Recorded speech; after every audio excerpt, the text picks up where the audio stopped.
இந்தியாவிலேயே முதன்முறையாக கீழடியில் திறந்தவெளி அருங்காட்சியகத்தை முதலமைச்சர் ஸ்டாலின் வரும் 31ஆம் தேதி திறந்து வைக்க உள்ளார்.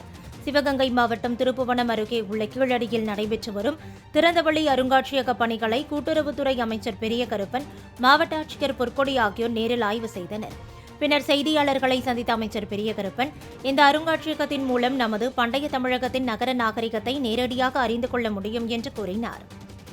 பொதுமக்கள் தமிழர்களுடைய நாகரிகம், பண்பாடு, கலாச்சாரம் இவற்றை 2600 ஆண்டுகளுக்கு முன்னர் நம்முடைய முன்னோர்கள் எப்படிப்பட்ட வாழ்க்கையை வாழ்ந்திருக்கிறார்கள் என்பதையெல்லாம் உணர்த்துகின்ற இந்த நாகரிகத்தை நகர நாகரிகம் என்றும் சொல்லலாம்.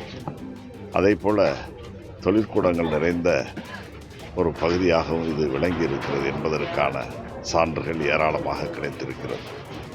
4.5 ஏக்கர் பரப்பிலான ஒரு 22 கோடி ரூபாய் மதிப்பீட்டில் பணிகள் நடைபெற்று வருகிறது.